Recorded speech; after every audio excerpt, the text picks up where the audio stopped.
Hare Krishna. Tudo bem, gente? Hoje é um dia importante, muito bonito, Gaura Purnima. E eu queria falar com vocês sobre uma necessidade que faz parte da minha missão, faz parte, eu acho, do nosso trabalho aqui, que eu sinto que está chegando o momento de dar um reset na nossa visão de Deus no mundo. Eu quero deixar muito claro, antes de eu começar aqui, eu tenho todo o respeito por qualquer tradição, qualquer gente boa, pessoal do bem, que fala em Deus, gosta de Deus, se dedica a Deus, ama a Deus, qualquer grupo que é gente boa, porque tem gente que não é tão legal, a gente vai falar sobre isso hoje, mas quem é gente boa e tá, não me importa que tradição que você tá, não me importa se você é muçulmano, evangélico, anglicano, que você seja lá o que for, se você é do bem e gosta de Deus, eu tenho o maior respeito por você. Então primeiro eu quero deixar isso muito claro, que eu vou falar umas coisas aqui, vocês podem achar, não, está sendo... por favor, não achem que eu estou sendo desrespeitoso. Eu tenho todo o respeito.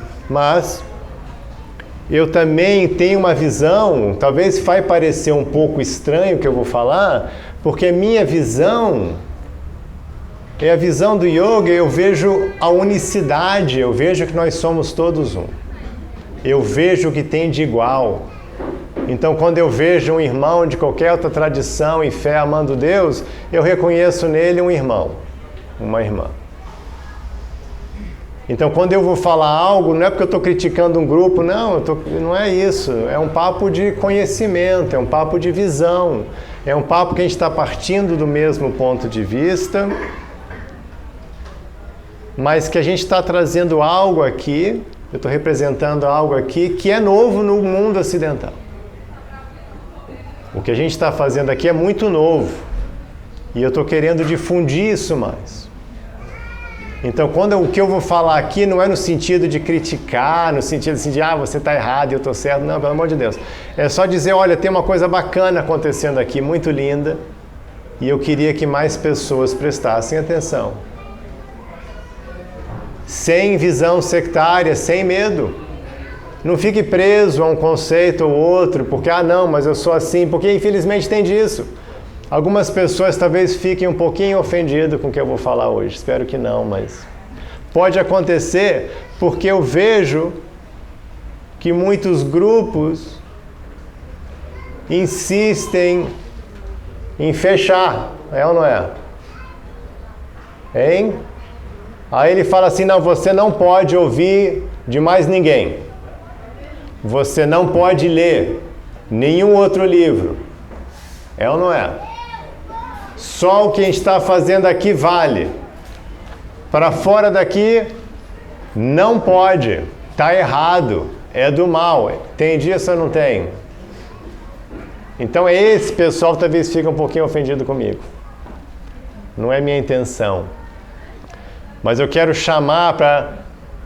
O reset aí é pra gente, se a gente tirasse essas paredes, se a gente desmanchasse essas limitações autoimpostas, sectárias, de visão assim, né? Só pode olhar assim, não olha pro lado, olha pra cá, só olha pra cá, não pode olhar. Não. Se a gente pudesse, vem cá, numa boa, todo mundo, quem já ama a Deus, quem não ama a Deus, será que a gente pudesse só assim baixar essas barreiras do medo, do preconceito, do fanatismo, se a gente pudesse baixar essa guarda e olhar de forma aberta, inteligente, pessoas que rejeitam Deus, que são ateístas, como eu era antes. Será que se essas pessoas baixarem a guarda um pouquinho e falar, vem cá, tudo bem, vamos reset, eu vou começar do zero, por isso que eu falei, vamos dar um reset. Tá, estou começando do zero. Sem barreira. E desse uma olhada, o que não poderia acontecer? Então eu vou falar um pouco sobre isso. E a ideia é falar um pouco da história de Deus. Então eu vou contar um pouquinho da história de Deus. Olha na cozinha, tem muito serviço. E ao contar da história de Deus, eu acho que vocês vão poder ver de onde que eu estou vindo. Bom, a gente está aqui celebrando Chaitanya Mahaprabhu, que é um representante perfeito, é o próprio Krishna, da tradição de Krishna Bhakti. Então, quem é Krishna? Então, se a gente voltar na história mesmo, Krishna, ele advém muito tempo atrás. Essa tradição de Krishna, ela é a mais antiga existente. Poucas pessoas sabem disso. Essa nossa tradição de Krishna, ela é muito antiga. Pra você ter uma ideia, tem um livro famoso na tradição de Krishna que é a Bhagavad Gita. Bhagavad Gita é um livro bem famoso. Ah, qual é a Bíblia de você? É Bhagavad Gita, a gente fala assim. E na Bhagavad Gita, Krishna explica toda a vida espiritual, se apresenta, fala da gente, fala da alma, fala de tudo. E essa Bhagavad Gita, ela tem uma data, porque ela aconteceu num evento muito importante, numa grande batalha que estava tendo na época. Um grande, grande evento. E esse evento faz parte de um texto grande chamado Mahabharata. E o Mahabharata é o Game of Thrones original. E Star Wars misturado. É Star Wars e Game of Thrones misturado. Tem alienígena, tem tudo, tem intriga, tem dinastias, tem tudo, tem monstro. E esse livro tem muitas referências astronômicas. O Mahabharata tem mais de 160 referências astronômicas. Isso quer dizer o quê? É quando você olha no céu e, por exemplo, hoje é lua cheia. Então, a lua cheia.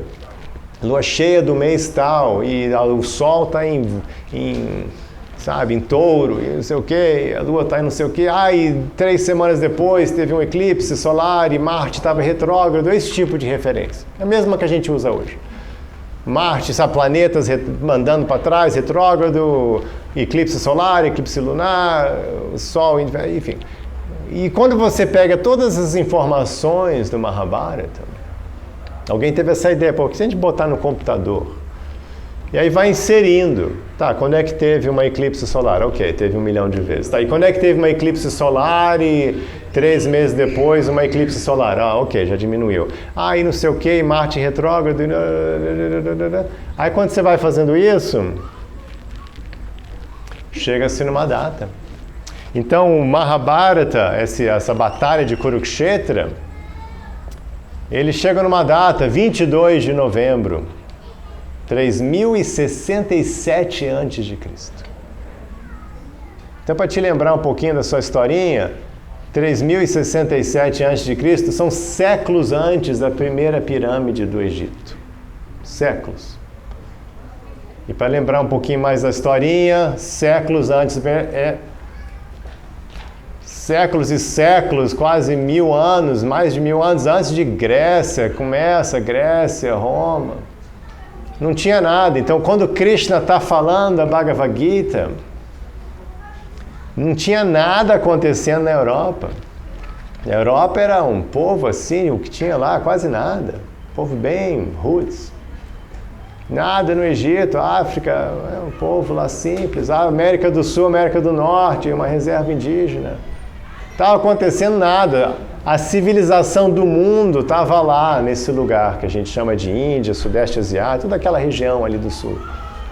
Lá que estava a civilização humana. Por isso que Krishna aparece lá. Porque não tinha mais nada, lá tinha civilização.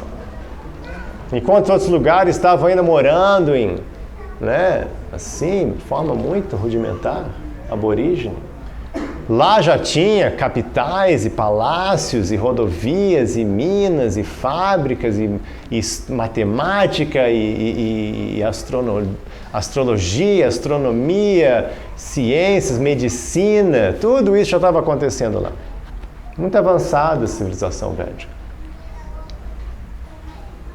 E Krishna, ele vem e se apresenta como Deus. Então a ideia toda da tradição de Krishna é Deus chegando e fala, olha, perdeu-se o conhecimento sobre mim, que é chamado yoga, então estou aqui vindo de novo.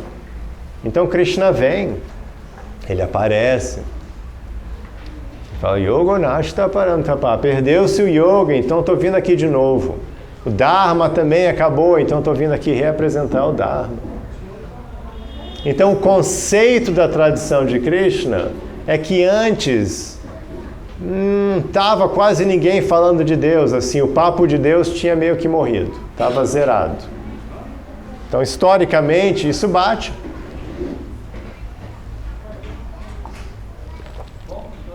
Historicamente isso bate, realmente não tem nenhuma tradição solidamente monoteísta anterior à de Krishna, não existe. Então faz sentido, realmente naquela época não tinha conhecimento, tinha se perdido o conhecimento de Deus, e Krishna vem. É o conceito do avatar, aquele que descende, um conceito bem bacana que tem na tradição do yoga, que Deus pessoalmente pode aparecer, Ele pessoalmente vem e se apresenta e fica aqui um tempo realizando, sim, as suas atividades, se mostrando e ensinando, reapresentando o conhecimento que não existia mais. Então o conceito de Krishna é esse, é bem interessante. Então, se você abrir a Bhagavad Gita, se você estudar a tradição de Krishna, você vai ver uma apresentação de um recomeço do conceito de Deus. Deus se apresentando, olha só, o conceito é fascinante. Ah, não acredito, tudo bem, mas pelo menos sem preconceito. Pelo menos analisa a declaração da tradição. A declaração é Deus pessoalmente vindo, não num relâmpago, não num momento, mas ficando 125 anos aqui presente, visível na Terra. Vindo e se apresentando, mostrando como ele se comporta, quem ele é, como ele lida com seus devotos. E depois, com momentos como esse da Bhagavad Gita, depois o outro da Uddhava Gita, explicando em detalhes sobre a vida espiritual. Olha, aí ele fala esses conceitos que nós hoje carregamos aqui e aceitamos. Ele fala de alma eterna, ele fala de karma, reencarnação, todos esses conceitos são do yoga. Ele explica a morada de Deus, ele explica como que chega lá, como que se dá o processo de elevação espiritual, que de novo é chamado yoga. Como funciona, quais são os detalhes.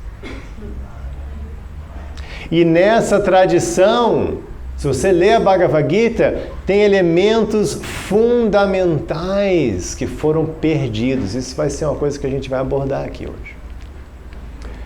Que nessa versão original de Deus e da apresentação do caminho para você chegar a Deus, que é chamado yoga. Nessa apresentação original tem alguns detalhes fundamentais. Eu quero só que vocês tentem imaginar como seria o mundo se esses conceitos tivessem permanecido para o mundo todo. Primeiro conceito, junto com devoção, tem toda uma qualificação de comportamento. Comportamento de bondade. Na Bhagavad Gita tem versos e mais versos listando qualidades lindas que um devoto, um yogi, um espiritualista precisa ter. Como ser amigo de todo ser vivo. Como cultivar desapego.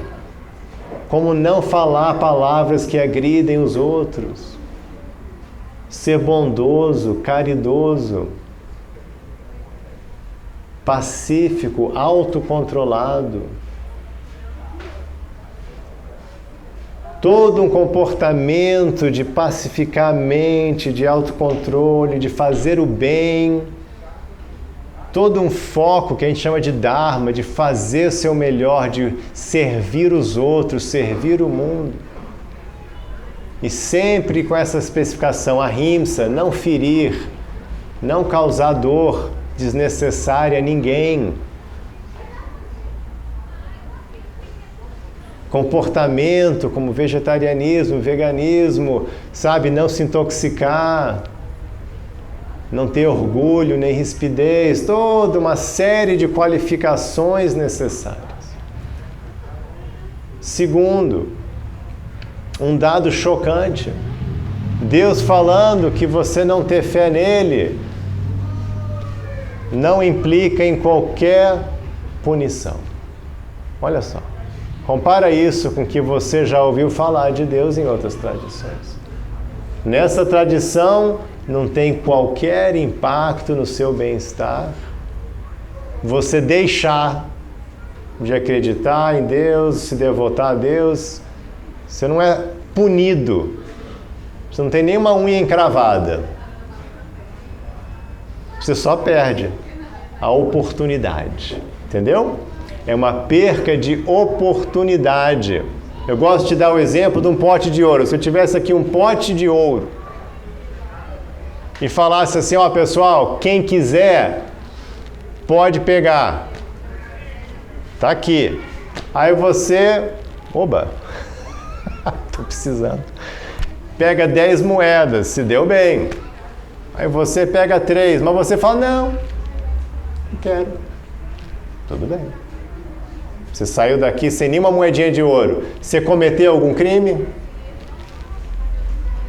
Fez alguma maldade? Vai ser punido? Não. Mas perdeu, né? Estava aqui, depois você vai lembrar, caramba. Perdeu a oportunidade. Olha só que legal. Krishna falando que, olha, é assim, ó, estou aqui, é maravilhoso, é perfeito, é tudo de bom, é o que você precisa, mas você não quer, tudo bem. Sem punição. Compara isso com o conceito de inferno eterno. Não tem disso, porque o Deus que a gente conhece na tradição de Krishna é que eu falo assim, é aquele Deus que você gostaria de conhecer. É aquele Deus como você achou que ele deveria ser. É, não é?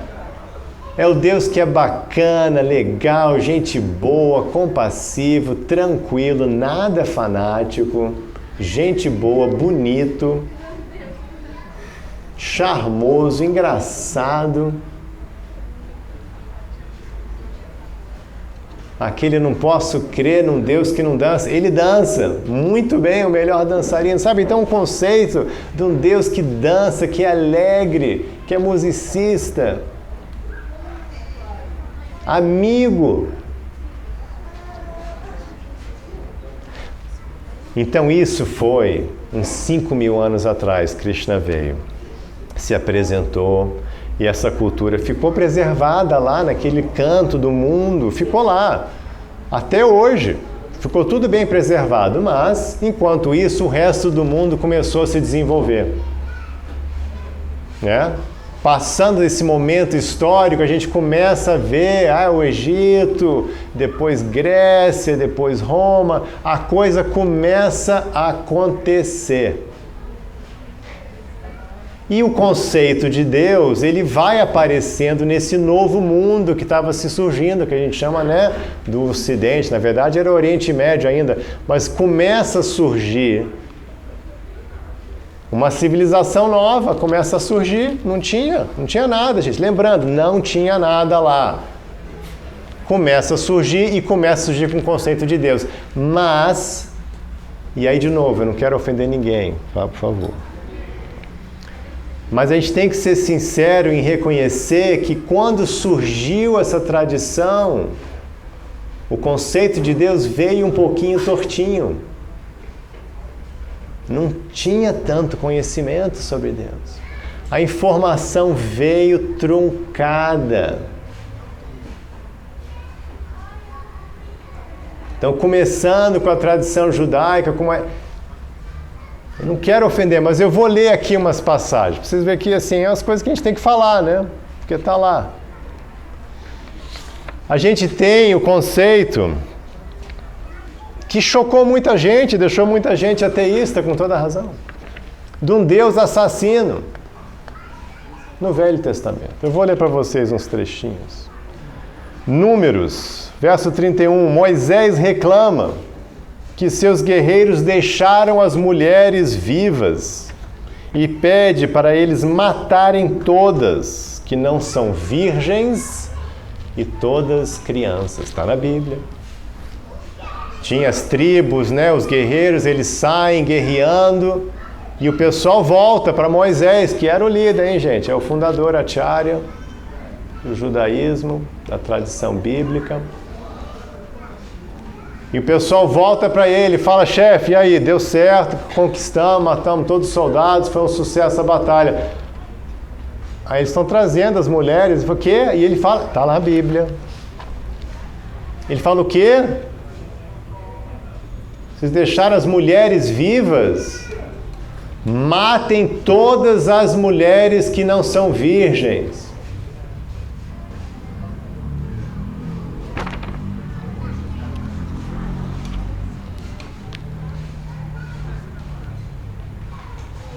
E todas as crianças.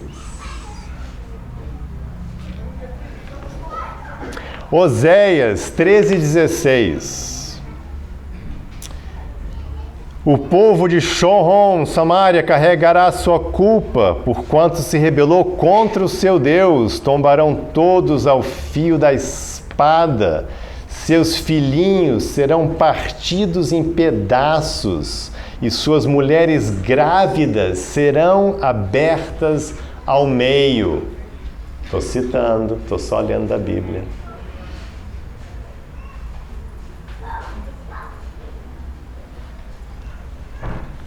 Eliseu, essa história é chocante, pouca gente, a gente não lê mais, né? O pessoal não lê mais, mas está lá. Eliseu não gostou de ser chamado de careca. É um santo, é um profeta importante no Velho Testamento, só que ele era careca. Acontece, um dos melhores, mas ele parece que não aceitou bem. Vou ler agora, estou citando, abre aspas. Então subiu dali a Betel, e subindo ele pelo caminho, uns meninos saíram da cidade e zombavam dele e diziam: sobe, calvo, sobe, calvo. E virando-se ele para trás, os viu e os amaldiçoou no nome do Senhor. Então 2 ursas saíram do bosque e despedaçaram 42 daqueles meninos. Quem lembra desse trecho da Bíblia? Ninguém lê, né? Vocês não estão lendo, né? Está lá. Então, olha só, um homem santo manda matar 42 crianças com o poder que ele tem, porque zombaram dele ser calvo.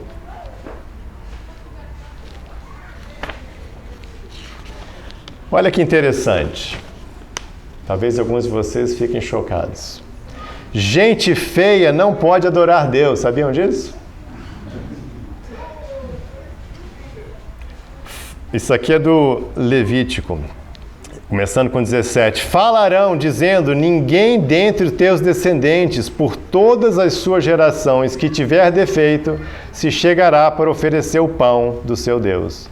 Pois nenhum homem que tiver algum defeito chegará, como homem cego, ou coxo, ou de nariz chato, ou de membros demasiadamente compridos, ou homem que tiver o pé quebrado, ou a mão quebrada, ou for corcunda, ou anão, ou que tiver belida, ou sarna, ou impígens, ou que tiver testículo lesado. Não sei como é que você ia descobrir isso, mas enfim.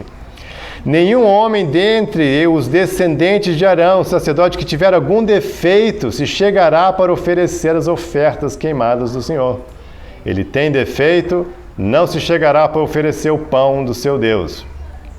Comerá do pão do seu Deus, tanto do Santíssimo como do Santo. Contudo, não entrará até o véu, nem chegará ao altar, porquanto tem defeito, para que não profane os meus santuários, porque eu sou o Senhor que os santifico.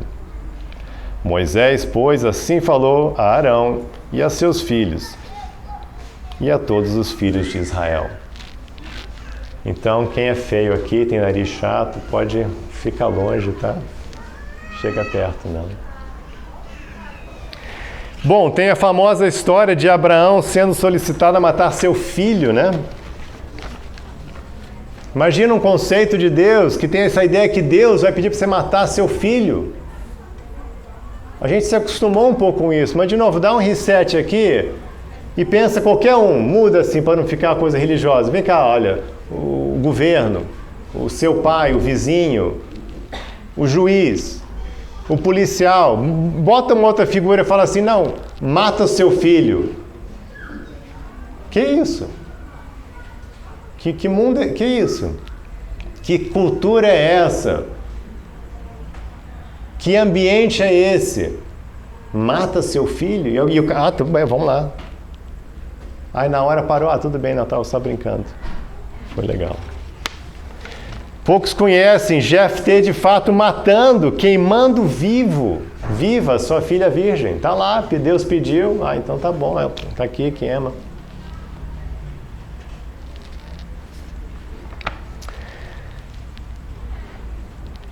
Agora de Deuteronômio. Vede agora que eu sou, e mais nenhum Deus além de mim. Eu mato e eu faço viver, eu firo e eu saro, e ninguém há que escape da minha mão. Porque levantarei a minha mão aos céus e direi, eu vivo para sempre. Se eu afiar a minha espada reluzente, e se a minha mão travar o juízo, retribuirei a vingança sobre os meus adversários, e recompensarei aos que me odeiam. Embriaguearei as minhas setas de sangue, e a minha espada comerá carne, do sangue dos mortos e dos prisioneiros, desde a cabeça haverá vinganças do inimigo. É um papo pesado.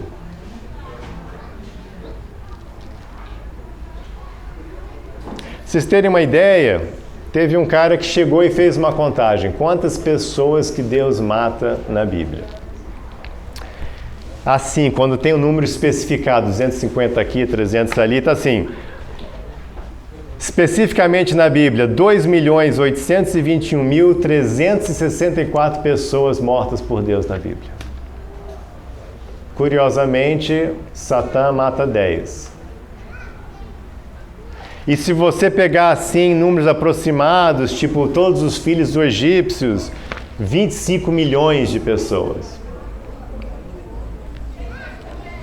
Então, assim, essa tradição chegou pesado, né? Você pode entender, era uma vida dura, eram nômades, morando no deserto, Moisés estava liderando o pessoal fugindo de ser escravo dos egípcios, cruzando o deserto, uma vida difícil, uma vida dura.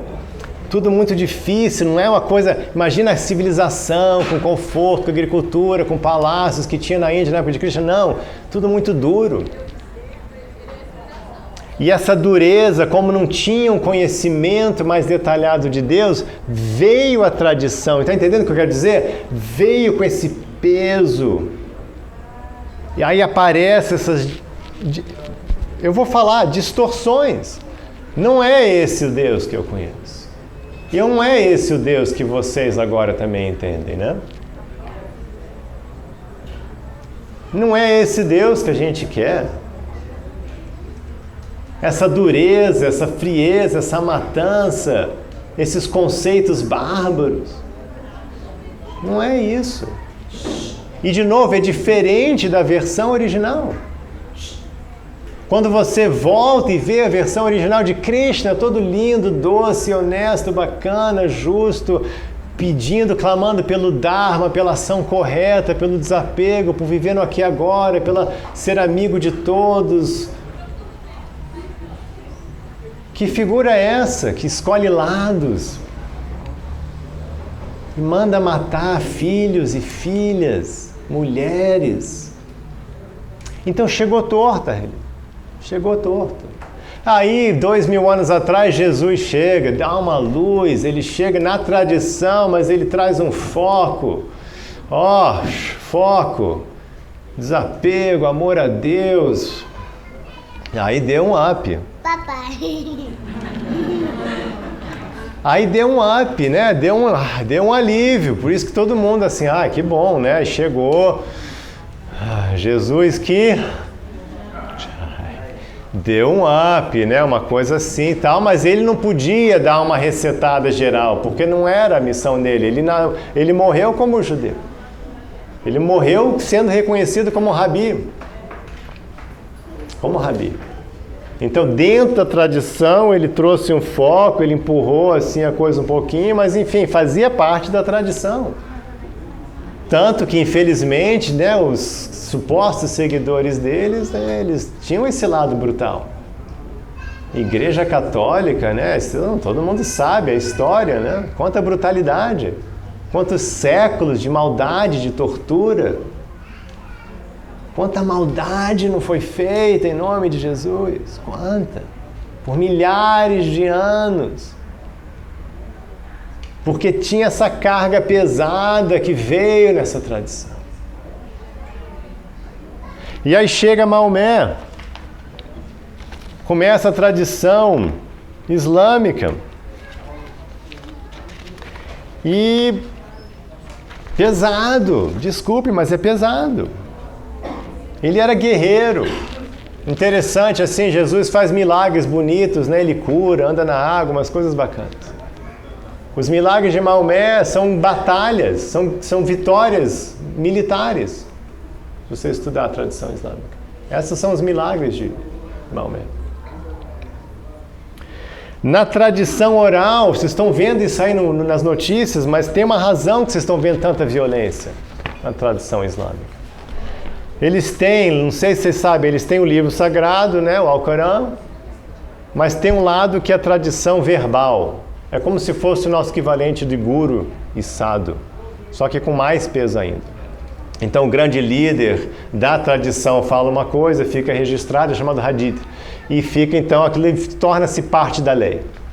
Por exemplo, talvez vocês não saibam, mas como todas as tradições religiosas, suicídio é um pecado mortal, era um pecado mortal no islamismo. E aí um brilhante líder islâmico teve a ideia de falar, não, só não é um pecado mortal quando for em jihad. E aí começou aquela onda de terrorista suicida. Foi um hadith, foi uma fala de um líder que dali para frente aquilo se tornou lei. Então dali para frente pode se matar, portanto que você esteja matando outras pessoas, está tudo bem. Você vai até para o céu. Na tradição hadith está escrito assim, o objetivo final do Islã é dominar o mundo que nem uma única pessoa de outra fé viva. Pode pesquisar. O que eu estou falando aqui é tudo real. Essa é a tradição oral. No próprio Alcorão, tem mais de 100 versos incitando violência. Mata os descrentes sempre que os encontrar. Corte suas cabeças e arranque deles todos seus dedos.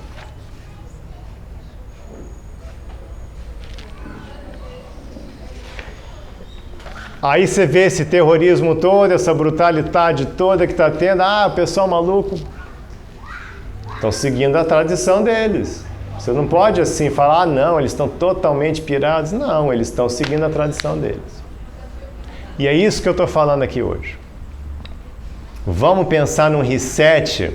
Vamos estimular um reset de Deus? Será que dá para a gente voltar para a versão original?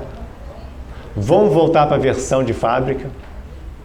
De um Deus maravilhoso e doce, de um Deus que pede para você, se você quiser voltar a Ele, que você seja uma pessoa santa, amiga, que você não pode ferir nem uma formiga, nem um animalzinho. O que dizer de outro ser humano? E jamais ferir alguém em nome de religião, em nome de fé. Jamais. Isso não existe, esse conceito. Na tradição de Krishna, não existe o conceito que você pode atacar, que alguém está errado por acreditar em outra coisa. Esse conceito de ferir, de castigar, de punir alguém, não existe na tradição original de Deus. Na versão original de fábrica, não existe o conceito de como é que seria o nosso mundo hoje se a gente pudesse dar esse reset. Como é que seria o mundo hoje se os devotados a Deus tivessem essa ideia, abandonassem o ódio, Abandona o ódio contra outras raças, abandona o ódio contra pessoa de direcionamento sexual diferente do seu, abandona o ódio, pessoas de outras religiões. Como que seria o mundo hoje? Como não seria belo? Como não seria belo se todos devotados a Deus pudessem ser assim? Então esse é o momento, a gente está aqui celebrando Gaura Purnima, Chaitanya Mahaprabhu na modernidade, é que a gente tem que voltar às raízes. Essa é a missão de Chaitanya. Esse é o nosso trabalho, essa é a minha missão. Eu quero passar essa versão original de Deus para o mundo. Olha, tem um Deus lindo, maravilhoso, um conhecimento racional, inteligente sobre Deus. Se você já é crente em Deus, se você já está, abre os olhos, expande um pouquinho, baixa a guarda, olhe se não tem uma coisa mais bonita, mais completa, para você não ficar com vergonha de metade do seu livro sagrado. Para você não ter que ficar justificando, não, isso aqui era outra coisa, agora já não é mais, não. Vê a versão original e pode abraçar ela todinha, eu não tenho vergonha de nem meio verso da Bhagavad Gita. É tudo perfeito. Srimad Bhagavatam, eu posso abraçar 14 mil versos, é tudo perfeito. Politicamente correto, bacana. Vibra com os nossos valores que nós estamos cultivando hoje, com a modernidade. O que está acontecendo hoje é esse encontro. Chaitanya Mahaprabhu é o início desse reencontro da versão original de Deus, Krishna, com os valores que hoje nós queremos cultivar, de união, de paz, de amor, de aceitação, de não ter preconceito, de aceitar todos, mesmo os feios, de ver todos como um, de direitos humanos, de valores de justiça. É isso que nós estamos fazendo. Tem muita gente que ficou ateu por causa desse conhecimento pesado, dessa tradição cheia de horrores. Com toda razão. Quem vai culpá-los? Como você pode culpar alguém de querer rejeitar Deus, se Deus é apresentado assim? Se Deus manda matar 40 crianças porque riu do outro que ele era careca, eu também vou rejeitar. Eu também estou rejeitando esse Deus. Eu rejeito esse Deus também. Porque não é Deus, é uma versão distorcida que inventaram de Deus. E eu falo isso de novo com todo respeito, mas com toda certeza no meu coração. Deus não mata ninguém porque você riu dele ser careca. Deus não pede para você arrancar dedos de quem tem outra fé. Esse não é Deus. Isso não é Deus. É uma outra coisa. Mas não é Deus. Você sabe que não é, porque não faz sentido para você.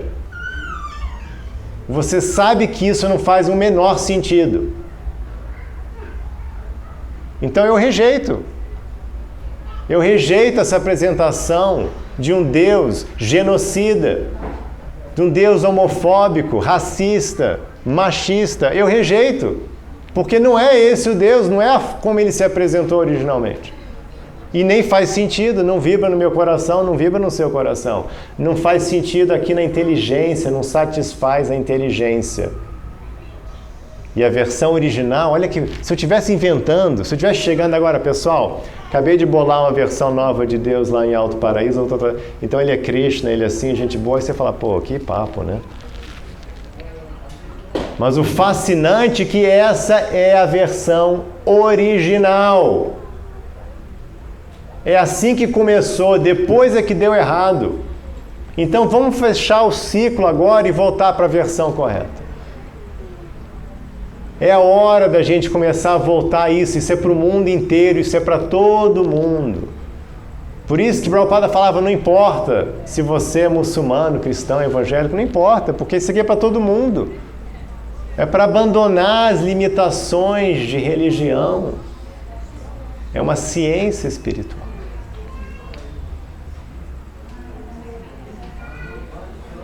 Faz sentido? Hein? Vocês estão entendendo?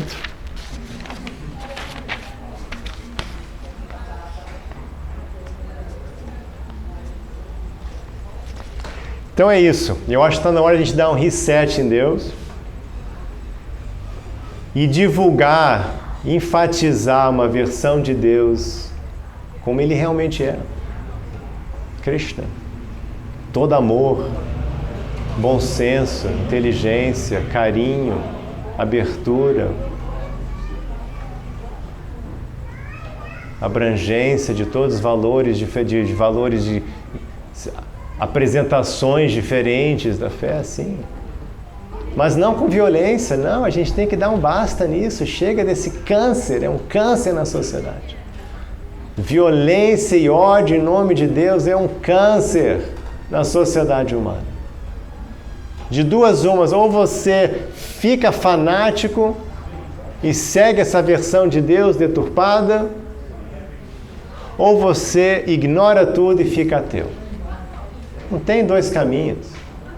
Por isso que você está vendo no mundo um crescente número de pessoas ateus e um crescimento de fanatismo. Porque só dá para ir nessas duas direções com essa versão brutal de Deus. Agora, com a versão de Krishna, não, dá para abraçar todo mundo de novo. Todo mundo está bem-vindo. Porque você aceita até onde você está pronto para aceitar. Você abraça até onde você está pronto para abraçar, porque Krishna, ele não está com pressa. Se você não quer essa vida, ele vai te esperar. O pote de ouro está aqui. Se você não quer o ouro hoje, volta amanhã que o pote de ouro está aqui. É assim que Krishna fala. Krishna é o ouro. Deus é tudo de bom. Se você não quer nessa vida, tudo bem. Você pega numa outra, você vai perder e tal, não vale a pena. Mas enfim, se você quer, tudo bem.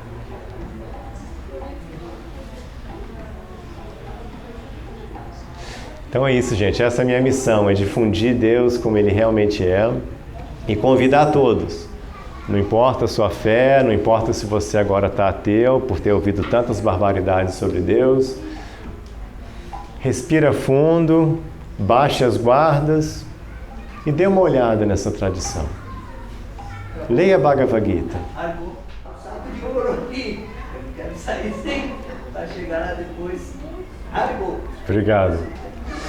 Então é isso, gente. Chaitanya Mahaprabhu representa essa pureza. Sabe que é interessante isso, assim? Essa linhagem de Chaitanya Mahaprabhu, depois chegando em Prabhupada, que trouxe isso para o Ocidente, é uma linhagem especial. Não é à toa que foi escolhida para trazer esse conhecimento para o resto do mundo, porque nessa nossa tradição a gente tem um afinco assim a manter a coisa pura, a justamente tentar trazer a coisa como ela é, preservando desde 5.000 anos atrás a pureza do conhecimento, do foco, da prática, da vida completa dedicada, do estilo de vida. Tudo é uma apresentação bem pura. Eu tenho felicidade de participar, de estar nessa herança espiritual, porque a gente tem uma tradição especialmente pura e por isso foi escolhida para trazer Krishna para o Ocidente. Então faz parte, é isso, meu convite fica aqui aberto. Quem quiser conhecer, eu resumi tudo nesse livro aqui, O Caminho 3T, que está na sua segunda tiragem. Todo o caminho, tudo vocês vão ver como funciona, como o caminho espiritual nega violência, nega comportamento esdrúxulo, nega todas essas barbaridades feitas em nome de Deus. Você vai ver que não tem nada a ver com o caminho original. Vocês podem ler também o Yoga Sutra, outro texto importante da nossa tradição do yoga, da espiritualidade do yoga. Você vai ver que todo um comportamento de controle, de bondade, toda a base é essa, inegável assim, fortemente. Você não pode sair da linha, não pode cometer violência, não pode fazer maldade, roubar, mentir. Tudo isso descartado e descartado de vez sectarianismo, porque são valores, são conceitos. Por isso que eu falei no começo, quem é amante de Deus, eu reconheço, porque é o mesmo valor. Então eu reconheço, está fazendo a mesma coisa. Mas eu posso também, ao mesmo tempo, separar e ver, não, mas olha só, você está cultivando ódio, você está fazendo maldade, então isso aí está errado. Eu vejo com essa clareza, eu posso falar com essa firmeza, porque eu posso ver com clareza, porque a tradição traz tudo com clareza. Traz essa diferenciação entre o espiritual e o material, entre o correto e o errado. E como eu falei, descarta de tudo qualquer violência em nome de Deus. Qualquer maldade por fé diferente está absolutamente descartado nessa tradição. Nunca houve, inaceitável, não passa pela porta. E como seria o nosso mundo hoje, né? A gente pode sonhar pelo menos, né? Porque sonhando a gente começa a transformar o mundo. Como seria o mundo hoje sem violência religiosa? Vamos encerrar assim. Hare Krishna. Que Krishna abençoe todos vocês com muito amor a Deus, muita paz. Hare Krishna.